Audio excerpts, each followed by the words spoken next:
Early collections of rare and exotic animals were originally used to demonstrate royal power. Zoos as we know them today began to pop up in the early 19th century, the first of these being founded by the Zoological Society of London. These institutions intended to use the animals for research, but after being open to the public, they quickly became a new type of public entertainment. Nowadays, many zoos emphasize animal conservation as part of their mission.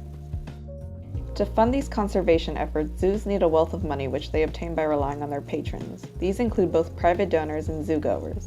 While patrons who make large donations are often concerned with conservation, average zoo-goers are more interested in seeing charismatic animals, such as large cats, elephants, and primates, for their own entertainment or family fun, a theme that is reflected in many zoo advertisements. Because of this, zoos focus on their marketing efforts in promoting such animals, and there is no better example than the panda. As a marketing goldmine for zoos to garner patrons and donations, specific attention has been given to the panda, which has been made the flagship animal of several conservation organizations. However, for all charismatic animals, this attention can be potentially problematic for the overall goals of conservation, as it focuses on a select few out of many endangered species, many of which are underrepresented because of their low popularity, a topic which has been heavily contested. This debate covers a wide variety of viewpoints, but the arguments generally fall into two main categories: those who see the benefit of focusing on specific species to generate funds, and those who believe that such a tactic is not only ineffective, but potentially harmful as well.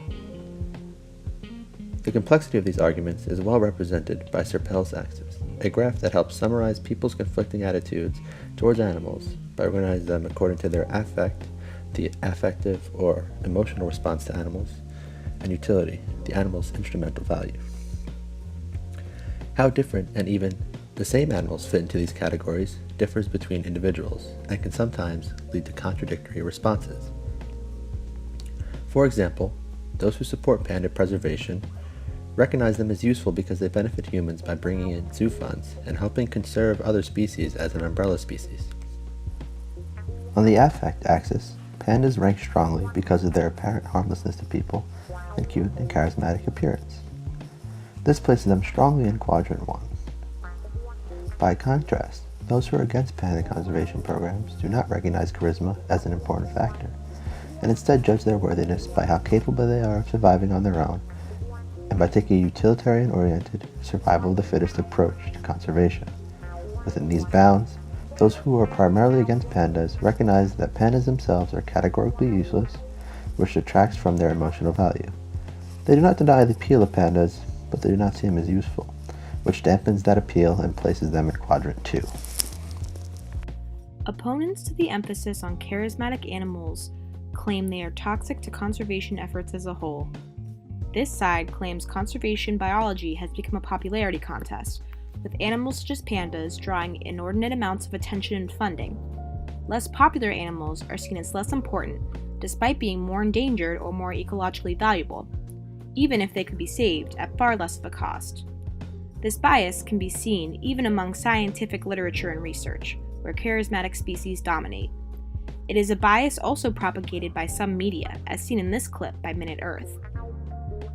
This leads to an endless cycle of funding given to pandas, which further exposes them and in turn generates even more funding for their cause. Another point that opponents to panda conservation note is that despite the emphasis placed on reviving the species, success has only been attained with pandas in captivity. They are still far from maintaining survival in the wild. Ultimately, this group claims that human emotion has played too large of a role in the decision to save pandas. Another side of the flagship species argument posits that taking advantage of the public's gravitation towards charismatic species is beneficial towards conservation as a whole. This argument usually refers to the idea of an umbrella species, which is a species whose preservation will ultimately protect other species in its environment. For example, conservation efforts aimed at pandas also help to protect the bamboo forests in which they live, which account for 31% of all forests in China, as well as contain 70% of all forest mammals and birds in China. Those in support of panda conservation programs thus argue that the value of the program is greater than just its benefit to pandas, and is instead derived from its benefit to the entire biosphere. Here's a clip by the South China Morning Post explaining just that.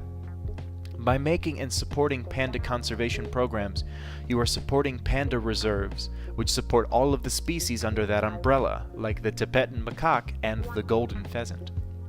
The popularity of pandas, along with other charismatic species, allows zoos to capitalize on social media trends to bring in donations. For them, the value of a panda conservation program is their ability to take in these donations and funnel them into other programs while also keeping the lights on. Propaganda against pandas often emphasizes that they are poorly equipped for survival, calling the animals lazy, bad at reproducing, and generally useless. They acknowledge that the pandas are cute, but dismiss this fact as being trivial. Touting headlines such as "the world's most useless creature," "why pandas suck at being pandas," and "pandas aren't cute, they're death-loving oxygen thieves." Many of these opinion-based pieces use illustrative language paired with vaguely scientific reasoning to prove their point. This type of propaganda portrays ending panda conservation programs as being synonymous with the death of the species, using pandas' lack of survival skills to prove that the emphasis on them as a conservation symbol is misplaced. Recognizing the appeal of charismatic animals, zoos often perpetuate this attraction by using them to employ propaganda techniques.